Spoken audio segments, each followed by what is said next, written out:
Mis hermanos, buenas tardes. Gusto de verlos nuevamente. Gracias, Martín. Gracias, familia. Otra vez, después de tanto tiempo, los vuelvo a ver. Sé que hay nuevos por aquí. Me acaban de decir, aquí mi hermano. Bienvenido sea, mi hermano. También mi hermana por allá atrás. Muchas gracias. Le voy a pedir que si se pone de pie, vamos a orarle al Señor para empezar el servicio de hoy. Padre mío, gracias te doy esta tarde, Señor. Tú siempre tan bueno, Señor. Tú, poderoso Dios, Señor, que siempre fue, siempre ha sido, Señor, y siempre será inamovible, Señor. Gracias por tus misericordias, Señor, por tu amor hacia nosotros. Yo te pido, Padre, que bendigas a tu siervo que hoy expone tu palabra, Señor. Quiero hacerlo de una manera, como dice tu palabra, con denuedo, Señor. Hablar tu evangelio, Padre, para que todo aquel que no te conozca, Señor, pueda alcanzar el perdón de sus pecados, Padre Celestial, y pueda conocer a ese único Dios poderoso, Señor, como dice tu canción. Y gracias, Señor, por esta tarde que nos has regalado. Gracias por este clima hermoso, Señor. Te pido que bendigas tu palabra, Señor, en el nombre de Cristo Jesús. Amén. ¿Pueden tomar su asiento, mi hermano? ¿Cuántos conocemos el Evangelio de Jesucristo? Si alguien puede levantar la mano, así con seguridad, ¿verdad? Digo el Evangelio de Jesucristo porque también ha habido casos en el trabajo que nos encontramos hermanos cristianos también y le pedimos preguntas del Evangelio y salimos con la gran comisión, ¿verdad? Ir a ser discípulos, que también es parte de eso, pero realmente es importante que sepamos cuál es el Evangelio de Jesucristo, porque es donde se funda toda la base de nuestra fe cristiana. Entonces es importante tener claro lo que tenemos que saber. Entonces, como introducción, el título de este mensaje, la suficiencia del Evangelio, basado en 1 Corintios 18:25. En lo que voy platicando desde la introducción, puede ir buscando en su Biblia, 1 Corintios 18:25. El Evangelio cristiano, mis hermanos, no es ninguna cosa mística ni teoría, teoría mística o que tenga muchos enigmas en los cuales nosotros tengamos que rebuscar para entender qué es el Evangelio. De hecho, su palabra dice que el mensaje es muy simple y claro. No tenemos que ser con palabras rebuscadas, entender cuál es el Evangelio de Jesucristo. De hecho, no se necesita tampoco mucha capacidad intelectual para poder entenderlo, tener estudios profundos para desenmarañar los enigmas que pueda tener la Biblia. No, Dios ha hecho su plan perfecto, nos ha regalado ese Evangelio tan claro y simple que lo podamos entender intelectualmente fácil. Aunque espiritualmente para muchas personas es difícil poder aceptarlo. Para los que no conocemos, les recuerdo, nosotros hemos tenido desde el principio de la creación problemas y una separación con Dios. Desde que Adán y Eva, Adán no sé dónde andaban, cayó en pecado, la creación se vino abajo y entró el pecado por medio de Adán y Eva. Y de ahí se desencadenó una serie de separación con Dios, mis hermanos, que Dios en su amor y su misericordia nos quiso reunir por medio de su Hijo Jesucristo, mandándolo aquí a la tierra, para que podamos tener esa unión nuevamente con Él. Entonces, Cristo muere, Dios se hace hombre, su Hijo Jesús de Nazaret se hace hombre, vive sin pecado en esta tierra y por nosotros hizo pecado. Muere en la cruz para darnos justificación y salvación de pecados por medio de esa muerte en la cruz, para que nosotros podamos recibir ese perdón y esa unión y esa separación que teníamos con Dios, poder otra vez reunirnos con Él. Entonces, hagan de cuenta que, como le decía mi hija, hace cuenta, hay aquí adolescentes, le hace cuenta, mi hija, que Dios nos ve con sus ojos y ve el pecado que hay en nosotros. Viene Cristo Jesús. Y por medio de Cristo Jesús nos ve el Señor y nos ve más limpios y más claros por medio de su Hijo amado, ese sacrificio que hizo en la cruz. Entonces, mis hermanos, recibimos ese regalo del Señor para poder acercarnos a Él, que todo hombre que pueda reconocer, que pueda recibir el Evangelio, pueda acercarse al Señor limpio de pecado y tenerle el regalo de la salvación eterna, ¿verdad? Entonces, si lo aceptamos como Él, si lo aceptamos, recibiremos, dice, ese gozo, esa vida placentera, eterna en Él, y poder disfrutar de su paz que tenemos, que nos dice que es esa paz que sobrepasa todo entendimiento, en unión con Él, viviendo de gozo en la salvación en Cristo. Si no lo aceptamos, al recibirlo, nosotros viviremos todavía en esa separación con Dios. Dice Él que cuando muramos, busque a Daniel 12:12 y nos dice claramente lo que pasará con aquellos que reciben el Evangelio y que no lo quieren aceptar. Dice Daniel 12:2.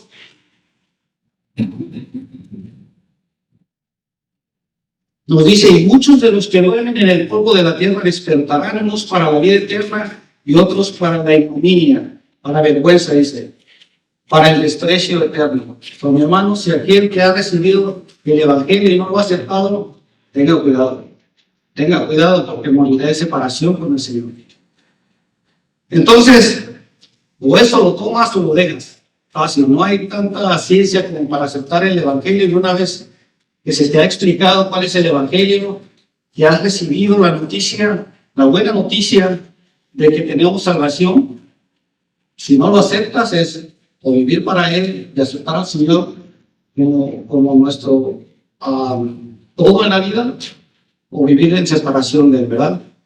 Pablo prefería predicar el Evangelio y una filosofía humana. Sabemos que Pablo era un letrado, estudiado en las grandes escuelas con la élite de la filosofía y del conocimiento teológico. Gamaliel, siendo fariseo, fue su maestro. Pablo tenía mucho conocimiento de filosofía. Sin embargo, Pablo dice que el Evangelio es que en el Evangelio encuentra el poder y la sabiduría de Dios, que no necesitaba nada más. Y hoy vamos a recordar la importancia de esta verdad, como hace en 1 Corintios 1:18-25.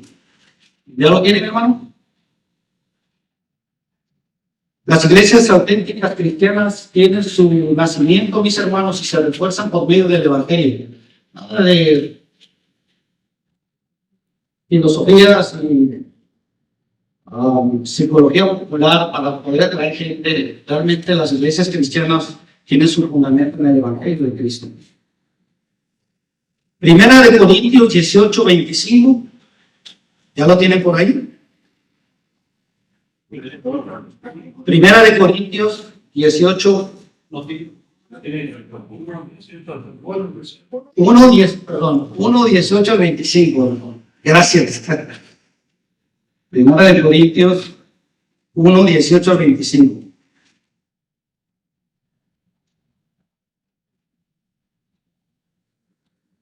Gracias, mi hermano, por la rectificación. Pues, ¿dónde está ese? Si no estaba, ¿no? Cristo, poder de Dios. Leo para ustedes, mis hermanos. Porque la palabra de la cruz es necedad para los que se pierden, pero para nosotros los santos es poder de Dios. Porque está escrito, destruiré la sabiduría de los sabios y el entendimiento de los inteligentes desecharé. ¿Dónde está el sabio? ¿Dónde está el escriba? ¿Dónde está el que sabe discutir en este siglo? ¿No ha hecho Dios que la sabiduría de este mundo sea necedad? Pues ya que en la sabiduría de Dios el mundo no conoció a Dios por medio de su propia sabiduría, agradó a Dios mediante la necedad de la predicación salvar a los que creen. 22. Porque en verdad los judíos piden señales y los griegos buscan sabiduría. Pero nosotros predicamos a Cristo crucificado, piedra de tropiezo para los judíos y necedad para los gentiles.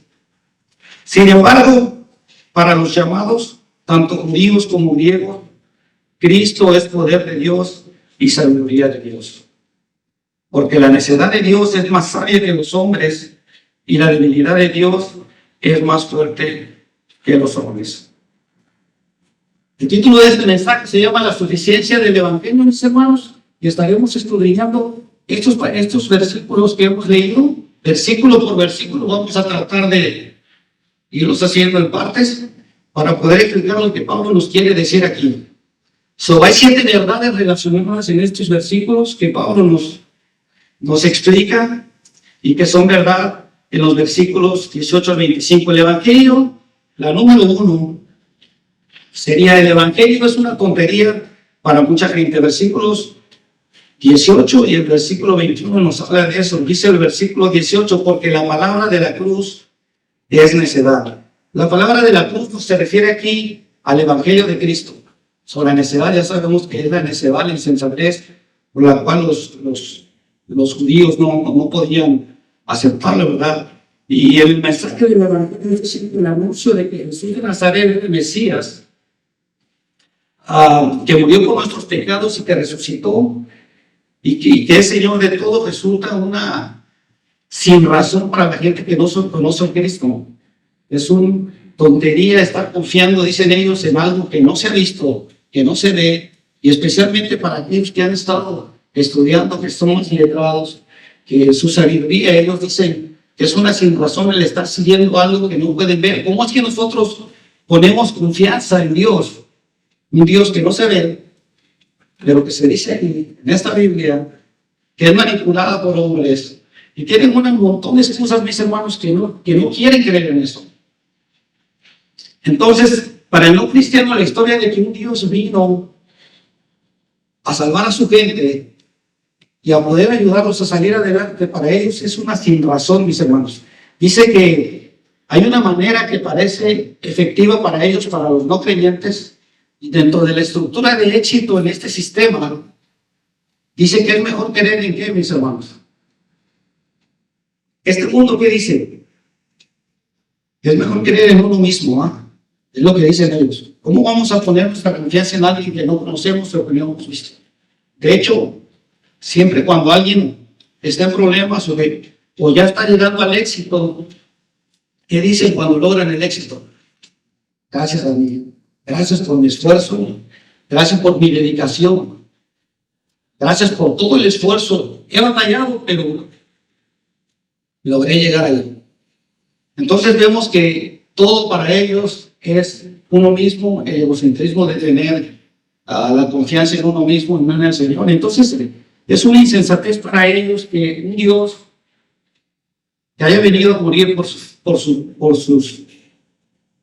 pueblo para poder liberarlo del pecado no se hace sentido. Entonces, si tu objetivo principal en la vida es confiar en alguien que tú lo ves, para ellos es: andas malo, estás loco, no tiene sentido, gracias a ti que tú has salido adelante, ese es tu trabajo. Así me dicen en la escuela: brother, en el trabajo me dicen: brother, has llegado hasta aquí por tu esfuerzo, no porque el Señor te haya puesto aquí. Tú que sabes que vas a ser marillero, eso es todo lo que has hecho tú. Entonces para ellos no hace sentido nada de esto.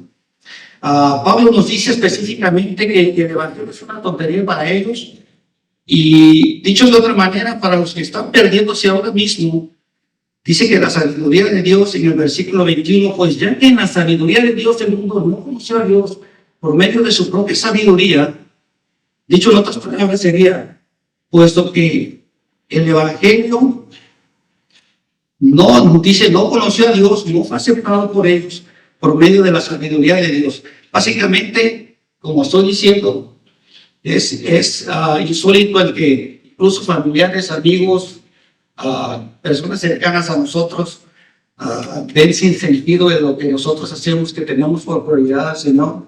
Todo lo que hacemos nos encomendamos a Él. Para ellos no hace sentido nada de eso.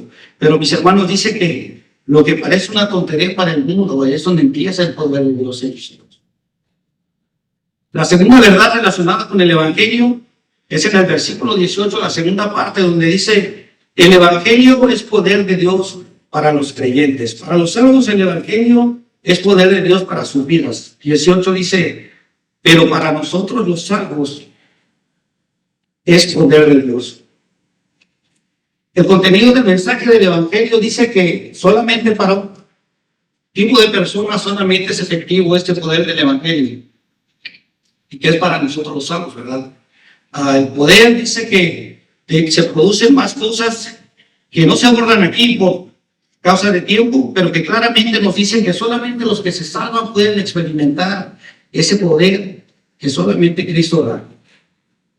La pregunta es aquí, ¿quiénes se salvan? Porque eso no es para todos, ¿verdad? Es solamente para los que creen, para los que son salvos. Y esto lo vamos a responder en el versículo 24. Cuando nosotros recibimos ese poder del Señor, dice que desencadena una serie de cosas que humanamente no podemos hacer. Si antes tú odiabas, si antes tú no perdonabas, si antes tú era difícil, no sé, mataste gente, si antes tú odiabas a la gente, humanamente es difícil hacer un cambio. Pero cuando se acerca al Señor, dice que hay algo que te redarguye en ti, que dejas de sentir todo ese tipo de cosas. Por experiencia propia, yo puedo decir que obviamente no andaba bien y recuerdo esa vez cuando llegamos a la iglesia con mi esposa, llegamos a una iglesia por la música, toco el bajo, y llegamos por la música y cuando llegamos a la iglesia, era una muchacha que le cantaba el cabello a mi esposa y llegamos y no, bueno, no hay una clase de música, se me hace que fue de macho porque cuando llegué no había música, no había escuela. Y nos quedamos en el servicio y en el momento que empezaron a hablar, mis hermanos, sentí algo tan aquí que me dio ganas de llorar y no lloré. Y me aguanté y me dolía la garganta y yo vi a mi esposa y de igual manera vi que quería llorar. Salimos ese día y pasó una semana y llegamos otra vez era domingo y quedamos como, iremos otra vez. Pero ¿cómo te sentiste ahí? No, pues sí sentía algo ahí. ¿Qué te vamos si quieres? Y fuimos otra vez. Yo ahora mismo ya más alerta, dije, no, tal vez no me sentía como, no, mis hermanos, en cuando empezó la música, oír el evangelio de las canciones, mis hermanos, ya no me aguanté, lloré, me dolía el pecho de tanto aguantarme. Y es ese poder, mis hermanos, que nosotros los salvos, más adelante vamos a ver que fuimos escogidos desde antes de la fundación del mundo, mis hermanos. Pero no me quiero adelantar. Sentí algo, como una presión, todavía me acuerdo, que dijimos, ¿sabes qué? Vamos a empezar a llegar. Fue que de ahí empezamos a conocer al Señor y aquí estamos otra vez. Gracias a ese poder que no se puede explicar, mis hermanos, pero que humanamente no lo puedes hacer, necesitas. Solamente el poder del Señor es el que te mueve a hacer cosas que tú no hacías antes. Dios quiere darnos ese poder, mis hermanos, incluso todo lo que hacemos por medio de Él, cuando uno es salvo, esas obras que le hacemos, ya no haces las cosas para ganarte el favor de Dios, sino que ahora lo haces porque te nace hacerlo.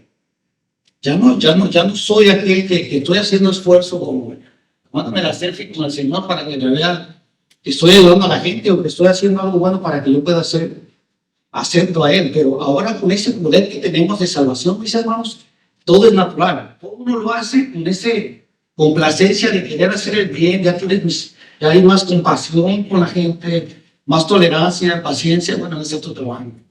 Pero a mí, el Señor empieza a actuar de una manera rica. Dice Filipenses 4:13, todo lo puedo en Cristo que me fortalece, ¿verdad? Dicho en otra manera, dice, tengo la fuerza para enfrentar cualquier situación que se me presente por el poder en Cristo. Eso es lo que quiere decir y eso es lo que nos alienta muchas veces cuando estamos en dificultades y decimos, pero ¿qué estoy haciendo?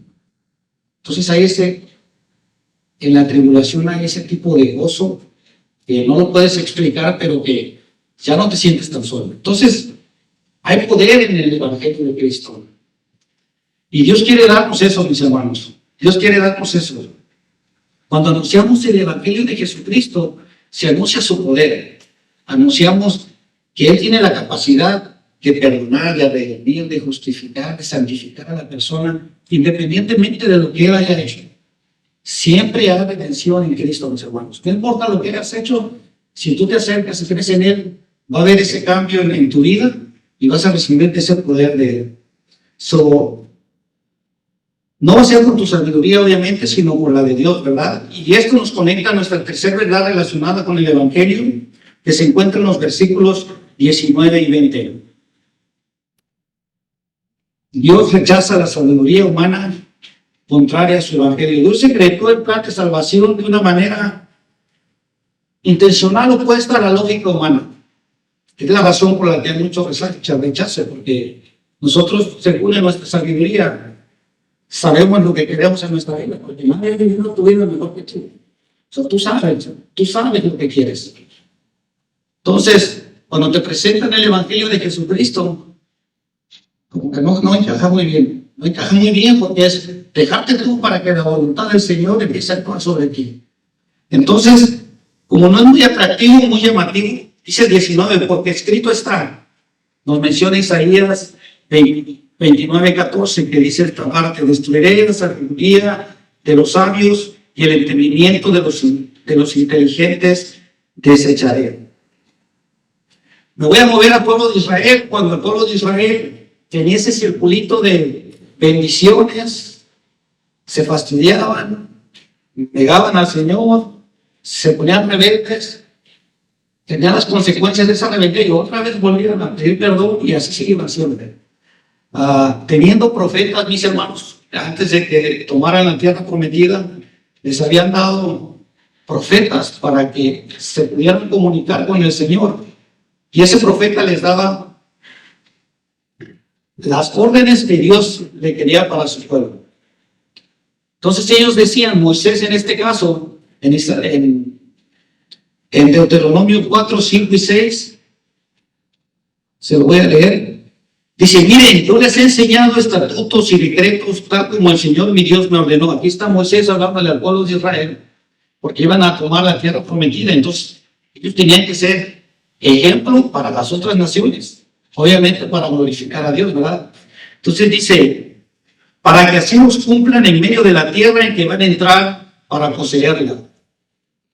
Así que guárdenlos y pónganlos por obra, porque esta será su sabiduría, su inteligencia ante los ojos de los pueblos, que al escuchar todos estos estatutos dirán, ciertamente gran nación, ciertamente esta gran nación es un pueblo sabio e inteligente. Ese era el plan del Señor para el pueblo de Israel. Pero ¿qué pasó? Que cuando llega el pueblo de Israel, pues ven a Las Vegas a un lado y luego ven centros de diversión en otro, pues terminan no obedeciendo al Señor, desobedeciendo. Mi hermano, imagínate que Moisés, por desobedecer al Señor, no pudo entrar a la tierra prometida. Imagínate el pueblo de Israel, qué valor, mis hermanos, de no obedecer al Señor cuando ya se le había dado, no solamente sus estatutos, se les dio una serie de leyes para que las siguieran, para que el pueblo fuera diferente, y obviamente por medio del pueblo de Israel pudieran glorificar a Dios. Y sin embargo no lo hicieron así. Ellos quisieron vivir a su manera y pues sabemos el destino de ellos, ¿verdad? No pudieron, no tomaban decisiones correctas, el pueblo tuvo muchos problemas, pero igual no quitó el plan del Señor de seguir adelante, pero pues tuvo consecuencias. Y ese mismo cuadro, mis hermanos, se va repitiendo no solamente en el pueblo de Israel, sino años más adelante, siglos adelante, el pueblo de Israel nuevamente con sus fariseos, doctores en la ley, sacerdotes, escribas, llega Jesús de Nazaret y no creen en el Evangelio del Señor, no creen en Cristo como Hijo de Dios. Y ya sabemos la historia. Sufren solamente por desobediencia, por no creer al Señor. Se les presentó. Imagínense esta escena, mis hermanos, fariseos, escribas, doctores de la ley, que su vida ha sido estudiar la Biblia, la Torá. Siglos de teología, mis hermanos, viene Cristo y la desmantela en 3 años. Entonces, no fue acepto, más que todo, no porque no puedan entenderlo, sino el ego de haber destruido tanta creencia, tanta tradición. Eso no fue acepto Cristo en ellos, y obviamente su evangelio tampoco. Y ahí se hace otra vez el círculo, quedaron como dormidos, se les extiende un juicio donde, por más que se les explicaba en parábolas, ellos no podían entenderlo, cegados para que no comprendiesen la verdad, dice la palabra. So, la sencillez del plan de salvación fue intencionalmente diseñado por el Señor para dejar en burla a aquellos filósofos, aquellos que a los religiosos.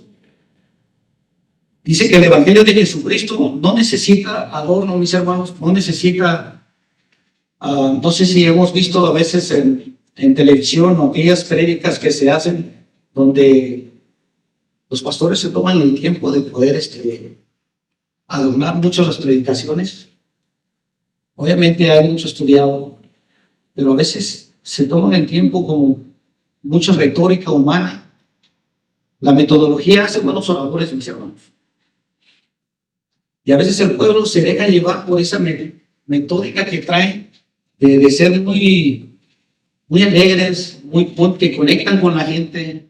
Pero realmente para ser un predicador y para predicar al Señor y predicar el Evangelio se necesita teología, no sé cuánto. No solamente el caer bien, no solamente el poder moverse aquí arriba, sino realmente se necesita de teología. Y mucha gente son maestros en eso, moverse aquí arriba. Y lo que pasa con eso, mis hermanos, que se ve más la figura de quien está predicando y el mensaje se viene acá bajando, mis hermanos. Termina la predicación y termina alabando más al pastor que realmente al mensaje que se quiere dar. Y tristemente muchas doctrinas se vienen practicando así. Es muy contagioso. Sí, iglesias se llenan de gente porque el pastor es súper buena onda, porque hay comida al final del día, porque hay pares seguidos. ¿Y dónde está Cristo, mis hermanos? A veces en media hora de predicación no se menciona ni a Cristo en la predica. Entonces nos dejamos llevar por ese tipo de cosas, toda la sabiduría humana, para llevar ese mensaje vacío a la gente. Cuanto mayor es la atención que se presta a la forma de expresar la predicación, menor es la que se presta al mensaje. En el versículo 20 Pablo pregunta: ¿dónde está el sabio? ¿Dónde está el escriba? ¿Dónde está el que sabe discutir en este siglo? ¿No ha hecho Dios que la sabiduría de este mundo sea necedad? La palabra necedad ya sabemos qué significa tontería. Pasamos a nuestro cuarto verdad relacionada con el Evangelio. Versículo 21. Dios ordenó que el Evangelio sea predicado. Agradó a Dios mediante la necedad de la predicación salvar a los que creen. Dios diseñó el Evangelio y decidió que se tenía que predicar el Evangelio. Se tenía que compartir, pero no más compartirlo de una manera, nada más ahí dice con denuedo. ¿Cuántos hemos oído la palabra denuedo? Mucha gente, hemos visto que la traducción de denuedo es valentía, pero también si buscamos un poquito más, dice que denuedo es con valentía, con confianza, con autoridad, que estemos seguros que estamos predicando el Evangelio. No se puede predicar el Evangelio titubeando, mis hermanos, porque entonces nosotros estamos poniendo en duda lo que sucede en fieles. Se tiene que hablar con denuedo, con valor, con valentía. De hecho, aquí tengo unos ejemplos a manera de que los apóstoles compartían el Evangelio. Hechos 4:13 dice: los miembros del concilio quedaron asombrados cuando vieron el valor de Pedro y Juan, porque veían que eran hombres comunes sin ninguna preparación especial en las Escrituras. También los identificaron como hombres que habían estado con Jesús. Imagínense aquellos doctores de la ley que solamente tenían a unos cuantos escribas allí dando clases de élite, viendo a Juan y a Pedro hablando del Evangelio con una facilidad y mencionando ¿de dónde estudió este? Si no estuvo con nosotros. Lo hace muy bien. Pero hay algo bien importante, dice al final, dice, también nos identificaron como hombres que habían estado con Jesús. Mis hermanos, mientras más nos acercamos a Jesús, más pecadores, mis hermanos. Se nos cae ese, reconocemos realmente lo que somos delante del Señor. Ellos se dejaban guiar por el Señor, hablaban a través de Él. Y obviamente el Espíritu Santo hablaba por ellos. Dice otro ejemplo en Hechos 19:8. Luego Pablo fue a la sinagoga y predicó con valentía durante los siguientes 3 meses, discutiendo persuasivamente sobre el reino de Dios. Solo los que anuncian el Evangelio de Dios de la manera como Dios quiere son los que le agrada al Señor, mis hermanos. Una quinta verdad, mis hermanos, relacionada con el Evangelio, lo encontramos en el versículo 22. El hombre exige señales y sabiduría, porque en verdad los judíos piden señales y los griegos buscan sabiduría. Los judíos pedían a los cristianos señales, es decir, manifestaciones cósmicas, para saber si en verdad era el Hijo de Dios, para saber si era que ellos estaban esperando. Pero obviamente no se les dio nada. Dice, los griegos por su parte, cuando se le predicaba a los gentiles, recuerden, griegos son más filósofos, más retórica, más elocuentes. A ellos les gustaban las frases acá bien fancy, dice nada. Pura palabra acá, pesadona, pura dominguera. Y cuando se les predicaba el Evangelio de una forma tan sencilla, ellos como no había ese peso que tenían que tener. Ellos por su sabiduría no entendían bien ese mensaje, como era muy light, como que no era invento. Unos para dar crédito al Evangelio exigen que se les presenten milagros poderosos, es decir, señales con alcances cósmicos, habrá terremotos, ¿qué habrá? ¿Sí me entiendes? Otros piden que el mensaje cristiano sea modificado para acomodarse a los sistemas de sabiduría humana, que tenga una explicación lógica a todo lo que se está creyendo. ¿Qué pedían los judíos? Notemos que en la cruz de Cristo era un tropezadero, que la cruz de Cristo para ellos era un tropezadero, un escándalo para los judíos. Y aquí hay 3 cosas que les quiero compartir acerca de los judíos.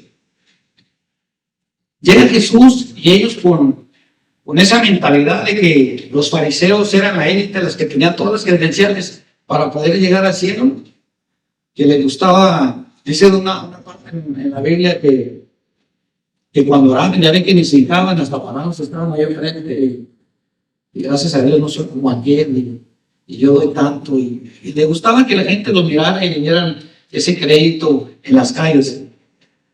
El número 1, la gravedad de la condición humana. Llega Jesús y les dice que eran unos falsos profetas, falsos maestros, que no veían la condición en la que ellos estaban, que estaban en pecado. La misma ley que ellos usaban, viene Jesús y se las presenta como espejo para que ellos se vieran y vieran el pecado en el que estaban, las manchas como las tenían, ¿verdad? Entonces, por medio de la ley, les hace ver que están mal, que tenemos problemas con la justicia de Dios. Número 2, la inutilidad de los esfuerzos humanos para la salvación. Entonces, los fariseos eran más de dar más dinero, ayudar al pobre, para ganarse el favor de Dios. Obviamente, ellos por esfuerzo, por acciones así, querían ganarse el cielo.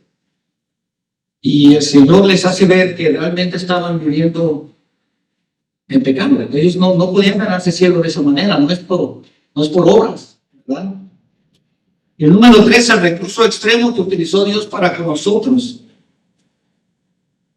era que ellos pedían señales para creer en el Mesías. Mateo 12:38 nos dice, entonces algunos de los escribas y fariseos dijeron a Jesús, Maestro, queremos ver una señal de parte tuya. Querían señales. Marcos 8:11, entonces salieron los fariseos y comenzaron a discutir con él, buscando de él una señal del cielo para poder poner a prueba a Jesús. Juan 6:30 nos dice, le dijeron entonces, ¿qué pues haces tú como señal para que veamos y te creamos? ¿Qué obras haces? Un Mesías crucificado, mis hermanos, no era muy atrayente para ellos. Incluso era una ofensa imperdonable para los fariseos.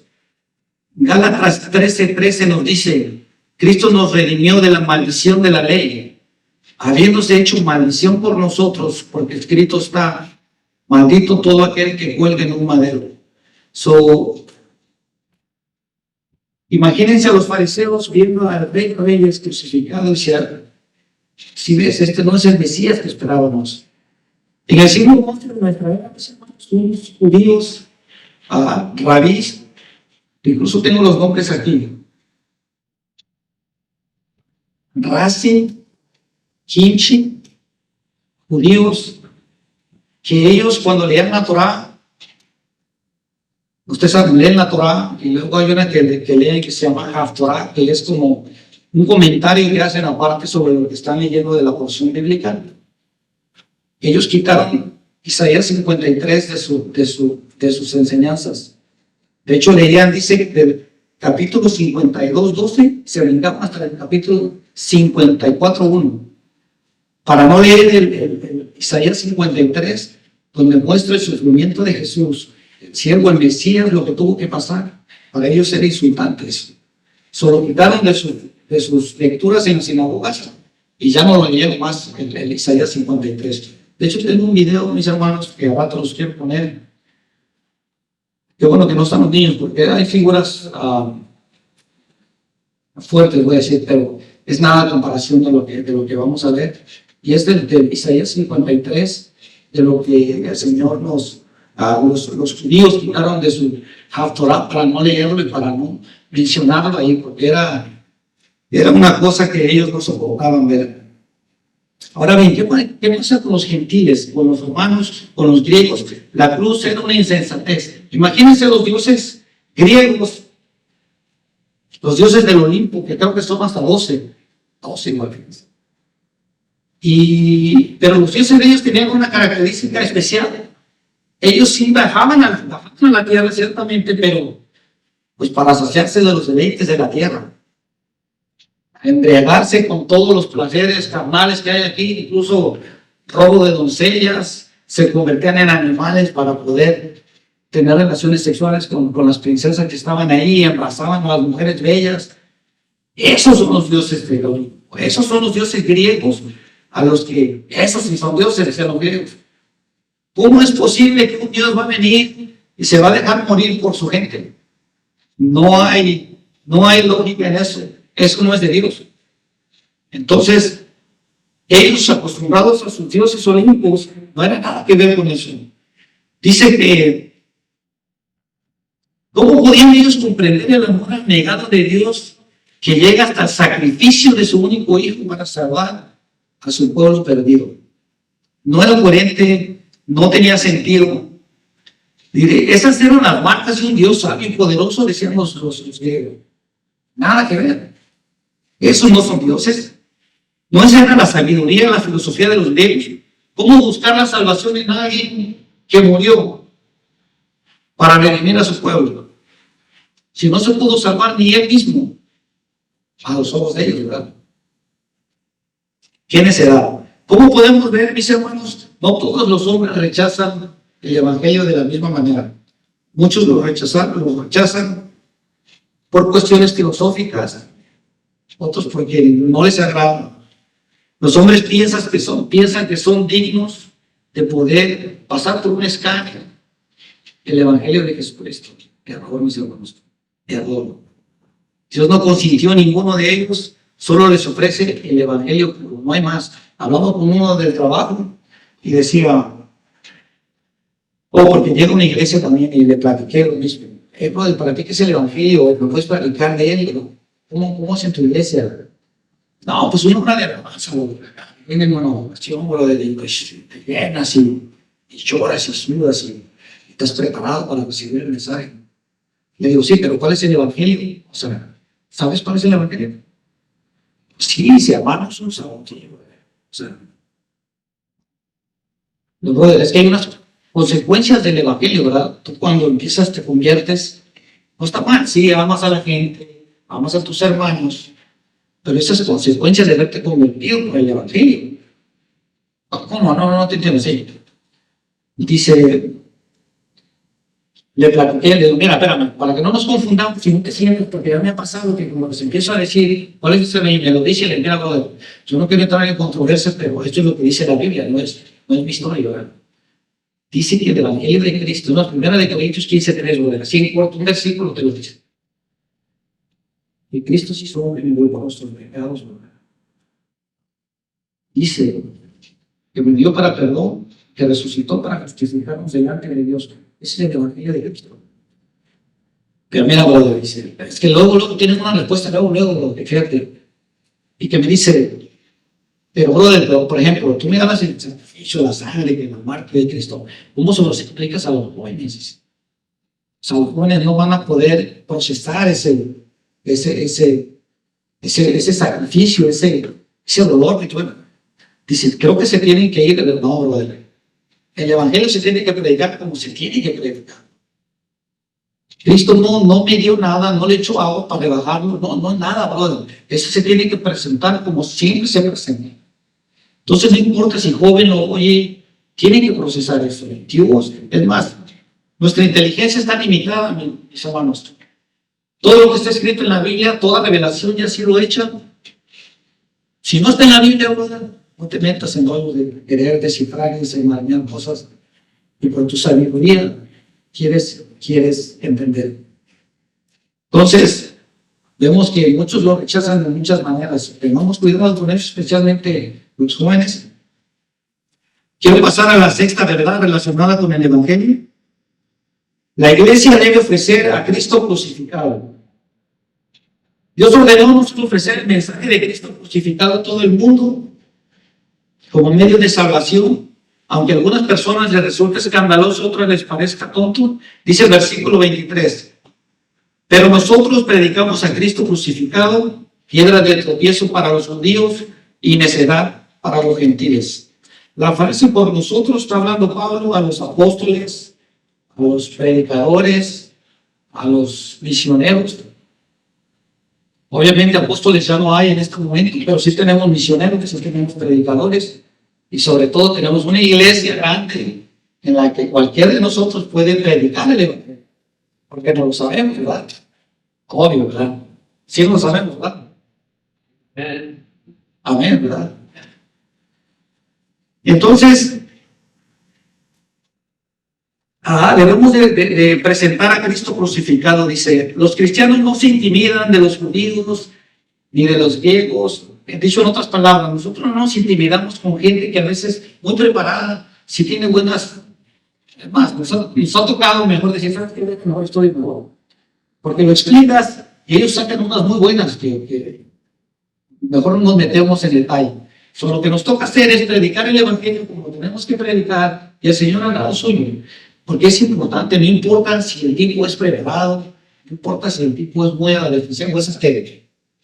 Nosotros tenemos que presentar el mensaje por una razón bien importante que se lo voy a dar en el otro punto. Tenemos que predicarlo, no importa lo que mis hermanos. Aunque ese día nos avergüencen y se rían de nosotros por lo que predicamos, por lo que creemos, se tiene que decir. No debemos intimidarnos, dice. Esta séptima verdad es lo que yo les digo. Hay garantía de que algunos creerán. Siempre que se menciona el Evangelio, siempre va a haber la bendición de que alguien va a recibirlo. Por esta razón, mis hermanos, solo los llamados, los elegidos, valoran el Evangelio y responderán a él. Dice el versículo 24, sin embargo, para los llamados, tanto judíos como griegos, en el versículo 18 Pablo nos llama los que se salvan, en el versículo 18. En el versículo 21 dice los que creen. Ahora en este versículo 24 dice, los identifica como los llamados, mis hermanos. Tanto judíos como griegos. Las tres palabras, salvos, creyentes y llamados, esas están en el mismo paquete. Se refiere a lo mismo grupo de personas, las personas que han recibido el Evangelio. Y ahorita en este siguiente punto los voy a ir desglosando uno por uno, llamados, creyentes y salvos. toca diferentes aspectos sobre cada persona. Misma experiencia, pero distintos aspectos, dice. Primero el llamado. Dios llama espiritualmente a una persona por medio de la proclamación del Evangelio. Ese es el llamado. Cuando tú recibes el llamado, cuando alguien no conoce al Señor, se le presenta la mala y la buena noticia. La mala es que tienes problemas con Dios y hay un abismo grande entre el Señor y tú. No hay reconciliación a menos que llegue la buena noticia. Y la buena noticia ya sabemos cuál es. Que Cristo murió por nuestros pecados. Ese es el llamado. Entonces cuando un inconverso oye ese mensaje, dice, híjole, entonces ¿cómo lo voy a hacer?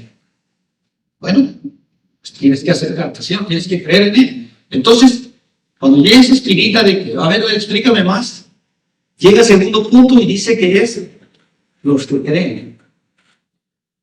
Entonces, cuando tú crees que Cristo murió, que Cristo es el Hijo de Dios y que ha muerto para perdón de nuestros pecados, empiezas a creer. Y cuando tú crees, empiezas a tener fe en Cristo. Entonces eso es lo bonito ahí, empiezas a tener fe y a creer que ciertamente el Señor, Dios Padre, mandó a su Hijo para que muriera por mí, porque se interesa por mí. Entonces empiezas a tener fe y la persona en respuesta a ese llamado del mensaje del Evangelio recibe la salvación. Y estos son la salvación del Señor, ¿verdad? Dios en respuesta a la fe de la persona recibe la salvación eterna. Entonces, Dios en respuesta salva a la persona. Y aquí en el llamado quiero aclarar dos cosas que el Señor tiene. Hacia el llamado, está el llamado eficaz y el llamado general. En este caso, el llamado general, mis hermanos, es que Dios permite que el Evangelio de Jesucristo se predique a todos lados. General. Aunque no todos van a aceptarlo, se tiene que hacer a todos lados. Se tiene que predicar el Evangelio. Ese es el llamado general. Y el llamado eficaz, que es el que Pablo se refiere aquí, es aquel que está hablando aquí en 1 Corintios 1:24, es algo más que solo ser expuesto al mensaje del Evangelio, que es una atracción irresistible. Es como les comentaba cuando llegué, que sentí como esa, que me pegaron, que hasta me sacó el aire. Cuando uno, mi hermano, ya es llamado por Cristo, siente y oye el mensaje del Evangelio, automáticamente, mis hermanos, cambia, cree y se convierte en Cristo como su Señor, mis hermanos. Dice que Dios obra en el corazón de ciertas personas que cuando oyen el Evangelio, en lugar de considerarlo algo vergonzoso, ridículo, como tonto, dice que lo descubren valioso y deseable, agradecidos con el Señor por lo que ha hecho para él. Pablo usa 9 veces el término llamado en este sentido para referirse al llamado eficaz, que siempre resulta en fe. Quiero dar unos versículos aquí que yo se los voy a leer por cuestión de tiempo. Romanos 1:1 dice, Pablo, siervo de Cristo Jesús, llamado a ser apóstol, apartado para el Evangelio de Dios. Romanos 1:6, entre los cuales están también ustedes llamados de Jesucristo. Romanos 1:6. Romanos 1:7. A todos los amados de Dios que están en Roma, llamados a ser santos. Romanos 8:28. Y sabemos que para los que aman a Dios todas las cosas cooperan para bien. Esto es para los que son llamados conforme a su propósito. Judas 1:1, Judas, siervo de Jesucristo y hermano de Jacobo, a los llamados, amados de Dios. Apocalipsis 17:14. Ellos pelearán contra el Cordero, pero el Cordero los vencerá, porque Él es Señor de señores y Rey de reyes, y los que están con Él son llamados, escogidos y fieles. Por eso cuando Dios obra en este llamado, la gente siempre resulta justificada, mis hermanos. Creen en el Evangelio. Dice Romanos 8:30, a los que predestinó. Eso es lo que yo les quería decir. Es importante que compartamos, mis hermanos, porque hay quienes ya han sido predestinados, pero están esperando que se les dé el mensaje de salvación. Dice, a los que predestinó, a ellos también llamó. Y a los que llamó, a estos también justificó. Y a los justificó, a los que justificó, a ellos también glorificó. Por eso dijimos al principio que hay una garantía de que algunos creerán. Lo que Dios escogió y predestinó para que lleguen a oír su llamado y sean justificados y algún día también sean glorificados. Y mis hermanos, quiero acabar con esta última verdad relacionada con este versículo en cuanto al Evangelio. Cristo es la fuente del poder y de la sabiduría. El Evangelio, al fin de cuentas, es Jesucristo como fuente de poder, suprema de poder y sabiduría de Dios para los salvos. Porque para Dios Padre, Jesucristo y su obra es más sabio, más fuerte que cualquier plan humano, mis hermanos. Dice el versículo 24, la segunda parte, Cristo es poder de Dios y sabiduría de Dios. 25, porque la necedad, o sea, la tontería de Dios, es más sabia que los hombres y la debilidad de Dios es más fuerte que los hombres. En el versículo 18, Pablo dijo que el Evangelio es el mensaje de la cruz, el poder de Dios. Ahora en el versículo 24 nos dice que Cristo es poder de Dios. Aunque los hombres de este mundo, mis hermanos, parezca algo tonto, algo necio, algo sin sentido, dice que Cristo tiene el poder para salvarnos por medio del Evangelio. Cristo tiene la sabiduría para guiarnos. Él es creador y sustentador de todo, mis hermanos. No sé por qué creer en algo inferior en poder cuando Cristo ofrece vida eterna. Es el sinsentido que nosotros decimos. Si ellos saben que Cristo te da vida eterna, ¿por qué juegan en el bando contrario? ¿Por qué no aceptarlo? Yo les decía a un encargado que le gusta hacer bullying aquí a los que son que van a la iglesia y todo. Dice, brother, y al final del día o sea, no hay nada, brother. Han pasado siglos, años, no se ha visto nada. Y siempre dicen que ya va a llegar. Yo no, ¿le vas a leer el libro? No, pues de lo que ese es el problema. Que tú realmente no entiendes porque tú eres un médico repitiendo lo que otros dicen. Han habido ateos, déjame te digo, que al querer jugar al contrario, brother, se ponen a leer la Biblia como se tiene que leer. No como una novela que te avientas y que empiezas, o sea, como se tiene que leer la Biblia. ¿Y qué crees, brother? Tu ateo se convierte de nosotros, bro. ¿Cómo ves?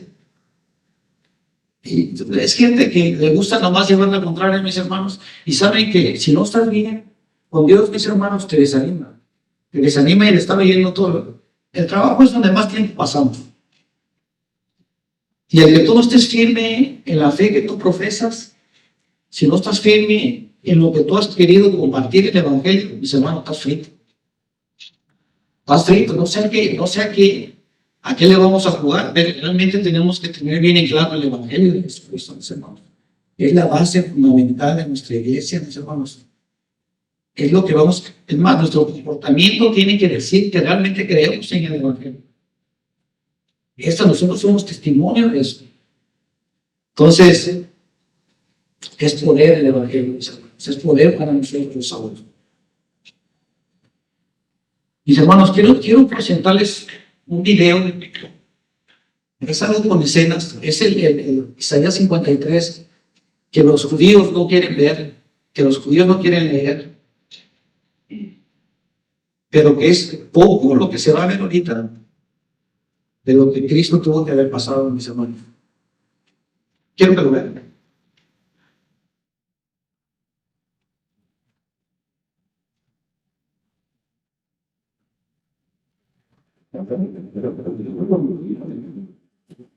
Subirá cual renuevo delante de él, y como raíz de tierra seca, no hay parecer en él, ni hermosura.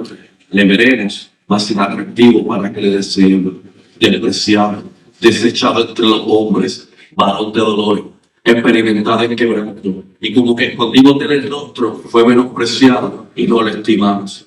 Ciertamente llevó él nuestras enfermedades y sufrió nuestros dolores, y nosotros lo tuvimos por azotado, por herido de Dios y abatido. Mas el herido fue por nuestras rebeliones, molido por nuestros pecados. El castigo de nuestra paz fue sobre él, y por sus llagas fuimos nosotros curados. Isaías 53, del 2 al 5.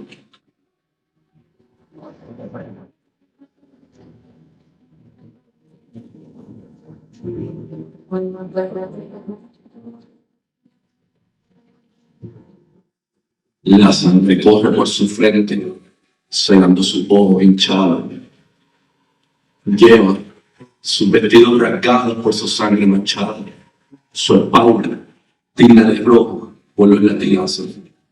Y a la vía dolorosa divide sus pasos. El dolor es grande, no es más que su causa.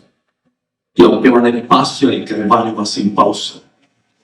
Tropieza, pero se levanta. Titubea, pero anda. A que avance el soldado anda es que su muerte esté en demanda. Su corona, siendo un reino, es de oro de 14 quilates.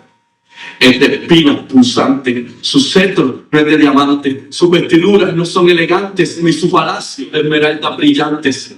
Y ese es el Rey de Reyes, quien va a su coronación sin honor, labor ni furor, pero va con golpes en su cara y vestiduras rasgadas. Ni siquiera es alfombra roja lo que pisa, sino que pisa su propia sangre y esa luce su entrada. Y ese es el Rey de Reyes, el autor de la salvación, el asesino de la muerte. Al hombre que vivía no pone el hombre más débil, es al hombre que no llega a los pobres más fuertes. Volví a caer en el piso. La cruz es muy pesada. La multitud aún más se ríe despiadada. El romano nuevamente latiga a su espalda y le replica: levántate más tarde, ¿quién te falta? Sacan de la multitud a un hombre llamado Simón. Llevan la cruz del rey y lo imponen de visión. El rey se levanta, la multitud aún grita, las vidas lloran y de su frente su sangre limpia. Los niños le tiran piedra, los hombres le escupen, las mujeres le burlan y las profecías se cumplen. El rey mira a su derecha, no ve quién es sano a su lado, pero a su izquierda están los que le burlan más par de soldados. Y como si fuera poco, tanto dolor, tanta humillación y tanta sangre, aún la multitud de su muerte tiene hambre, pero ese rey valiente está dispuesto a hacer lo que sea necesario para derrotar la muerte y el pecado a través del mismo Calvario. A través del mismo Calvario. Ahora, la gente escucha esto y se sorprende y se preguntan cómo fueron tan crueles ante un inocente, ignorando que es el mismo error cometen ante la misma persona, no muy diferente. ¿Quieres saber quién es él?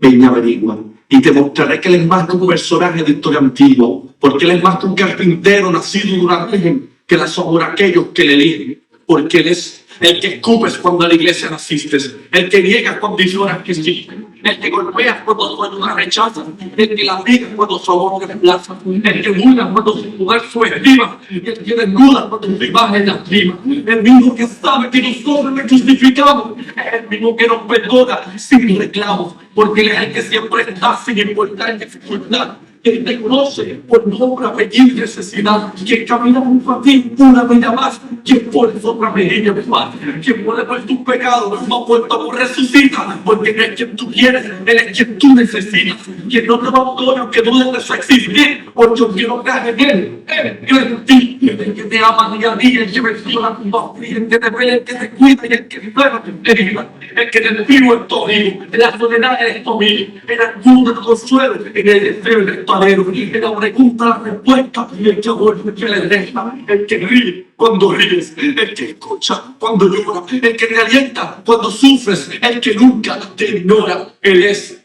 el capitán, él es el judío, él es el nazareno, él es el padre, él es el obrero, él es el que niegas, o él es el que aclamas, él es el que odias, o él es el que amas, él es el Mesías, él es el rabí, él es el profeta, él es el que por ti dio su vida completa. Como quieras llamarlo, él es Jesucristo, él es tu Salvador, él es tu verdadero amor. Porque él murió por ti, para que tú vivas por él.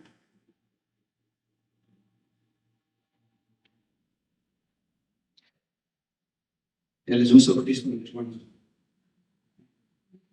Él es por quien nosotros podemos estar parados, vale la gente por lo que ha hecho por nuestra vida. Y eso solamente es un poco, mis hermanos. Somos no mucho para la actividad física. Nunca va a pasar de nuevo el poder del Evangelio. Nunca. So, hay que darnos el valor, hay que formar el Evangelio para poder decirlo de una manera clara. Que la gente vea por medio de nuestra palabra lo que Cristo ha escrito por nosotros. Para darnos que gloria. Le voy a pedir que se tome de pie, vamos a orar. Señor, te doy gracias, Padre, que este hermoso regalo de vida de la Padre Celestial. Gracias por venir, por mi vida, Señor, por la vida de mis hermanos, Señor. Padre, permite que nuestro corazón, Señor, se pueda llenar, Señor, de tu palabra, nuestra boca de tu sabiduría, Señor, para poder expresar, para poder compartir el Evangelio, Señor. Queremos alcanzar a aquellos que tú ya has llamado, Señor. Prepara nuestra mente, nuestro corazón, Señor, para nuestra vida, Señor. Sigue cuidando nuestra espiritualidad, Señor, nuestra fe, Señor. Te lo pedimos, Señor, en el nombre de Cristo Jesús. Amén. Mis hermanos, es todo por hoy. Muchas gracias. Tengan un excelente domingo.